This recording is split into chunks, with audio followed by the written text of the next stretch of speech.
Hello అండి. అందరికీ నమస్కారం. నాకు ఒక ఆహ్, నాకొక చిన్న విషయం ఏమనిపించిందంటే, ఇండియాలో ఉన్నప్పుడు నేను, మా నాన్న, మా ఇంట్లో వాళ్ళమందరితో కలిసి టెర్రస్ మీద చందమామను చూస్తూ, జరిగిన విషయాలు, ఇంట్లో జరుగుతున్న విషయాలు, ఫ్యామిలీ విషయాలు అట్లా మాట్లాడుకుంటూ నిద్రపోయేవాళ్ళనమాట. టెర్రస్ మీద మంచిగా ప్రకృతి గాలిని చూస్తూ.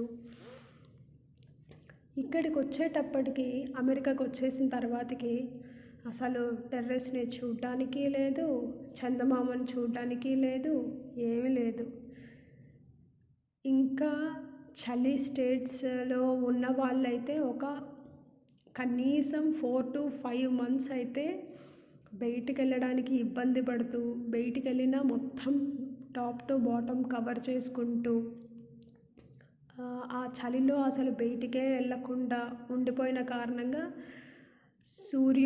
సూర్యకిరణాలు మీద పడలేని కారణంగా చాలా డిప్రెసింగ్‌గా అనిపించేటటువంటి సిట్యుయేషన్ మొత్తం కంట్రీలో చాలా స్టేట్స్‌లో ఉన్న చాలా మందికి జరుగుతుందండి.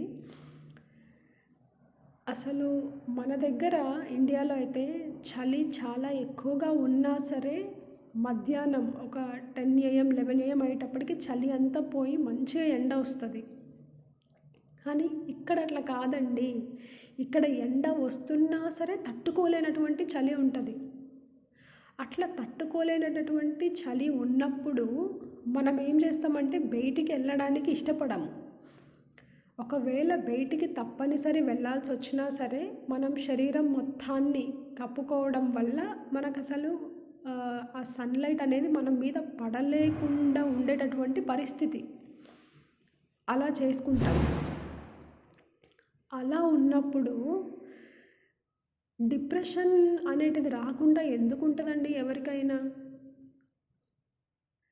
ఇప్పుడు సూర్యుడు మంచి ఎనర్జీని ఇస్తాడండి పని చేయడానికి. చంద్రుడు మంచి చల్లదనాన్ని ఇస్తాడు. మంచిగా ఏం ఇబ్బందులున్నా, ఏం బాధలున్నా, ఏం ప్రెషర్లున్నా అన్నీ మర్చిపోయి నిద్రపోవడానికి. ఇప్పుడు డే టైంలో సూర్యుడి నుంచి ఆ ఎనర్జీని అంటే మంచిగా సూపర్ ఎగ్జైటింగ్‌గా ఉండి పనులు చేసుకునేటటువంటి ఎనర్జీని తీసుకునే అవకాశం లేదు. నైట్ టైంలో చంద్రుడిని చూసుకుంటూ ప్రశాంతంగా నిద్రపోయేటటువంటి పరిస్థితి లేదు. ఈ ఒక్క ఇంట్లో ఉండి, ఆ ఇంట్లోనే ఉంటూ, అందులోనే ఆ హీటింగ్, కూలింగ్ సిస్టంలోనే బతుకుతూ అసలు ఎలా అంటే బయటికి వెళ్దామంటే వెళ్ళలేని పరిస్థితి.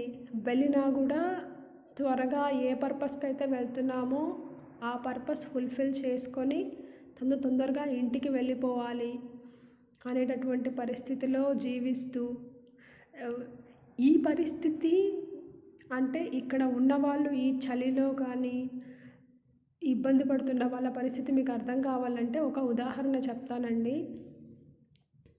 ఒకసారి అనుకోండి, ఇండియాలో కుండపోత వర్షం కురుస్తుంది.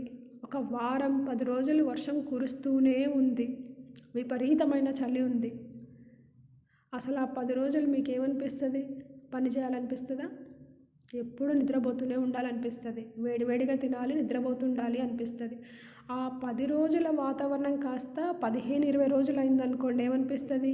ఏంటి ఇలా ఉంది అని చెప్పేసి చిరాకు వస్తుంది. అదొకవేళ నెల రోజులు ఉందనుకోండి, ఎక్కడికి కదలకుండా ఉండి ఏంటిదంతా అసలు ఇదంతా ఎప్పుడైపోతుంది? సూర్యుడు ఎప్పుడు వస్తాడు? ఎండ ఎప్పుడు వస్తుంది?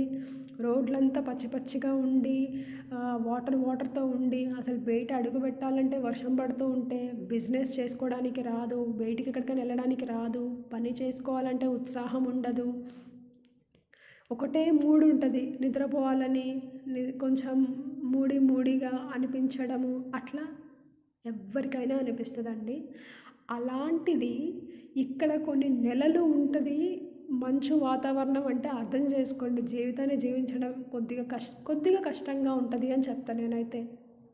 జీవించలేము అని చెప్పను, కొద్దిగా కష్టంగా ఉంటుంది. ఇంకొక విషయం ఏంటంటే అది వింటర్లో ఉండేటటువంటి పరిస్థితి. అందరికీ స్నో పడటం చూస్తే చాలా ఎక్సైటింగ్ అనిపిస్తుంది. స్నో పడుతున్న కొన్ని నిమిషాలు మాత్రమే బాగుంటుందండి. తర్వాతకి ఉండే టార్చర్ అనేటిది ఆ ఉన్న ప్లేస్లో ఉన్న వాళ్ళకి మాత్రమే తెలుస్తుందండి. అది ఇంకా వేరే వాళ్ళకి అర్థం కాదు. ఇంకా సరే, ఒక 4 to 5 మంత్సే కదండి వింటర్, తర్వాతకి 6-7 మంత్స్ సమ్మర్ ఉంది కదా అని అనుకుంటున్నారేమో. ఆ సమ్మర్లో తెలుసా అండి, చేతులకి స్పెసిఫిక్గా కొన్ని క్రీమ్స్ ఉంటాయి. ఆ క్రీమ్స్ రాసుకోకుండా బయట సన్కి ఎక్స్పోజ్ అయితే స్కిన్ క్యాన్సర్ వస్తుందండి ఇక్కడ. సో ఎండాకాలంలో కూడా మనం ఎండకి వెళ్ళి ఎక్స్ప్లోర్ అయ్యి లేదా ఎండలో ఉండేటటువంటి పరిస్థితి లేదు. ఎందుకు అంటే ఇక్కడ ఓజోన్ లేయర్ దెబ్బతినడం వల్ల మనుషుల్ని కాపాడేటటువంటి ఆ లేయర్, ఐ మీన్ మనుషుల స్కిన్ని అట్లా కాపాడేటటువంటి లేయర్ లేదు. సో సూర్యకిరణాలు డైరెక్ట్గా మనుషుల మీద పడతాయి. ఆ పడటం వల్ల మనుషులకి ఇంకా డేంజర్. ఏంటి, సమ్మర్లో బయటికి వెళ్ళి సమ్మర్లో మంచిగా ప్రకృతికి ఉందాము అని అనుకోవటం అనేటిది. సో ఇప్పుడు మీరు అసలు చెప్పండి, ఒక అగ్గిపెట్ట లాంటి ఒక ఇల్లు పెట్టుకొని అందులో హీటింగ్ కూలింగ్ సిస్టమ్ పెట్టేసుకొని అదే జీవితం అనుకొని జీవించడం బాగుంటుందా? లేదా సూర్యచంద్రులు ఆరోగ్యానికి కారకం అండి, అది మనకు తెలిసిన విషయమే. సూర్యుడు నుంచి కంప్లీట్గా దూరం అయిపోయి, చంద్రుడి నుంచి కంప్లీట్గా దూరం అయిపోయి, మనం ఎలక్ట్రిసిటీ మీద డిపెండ్ అయిపోయి, మన సిస్టంల మీద డిపెండ్ అయిపోయి జీవించే జీవితం ఎలా ఉంటుందో ఒకసారి ఆలోచించుకోండి మీరు.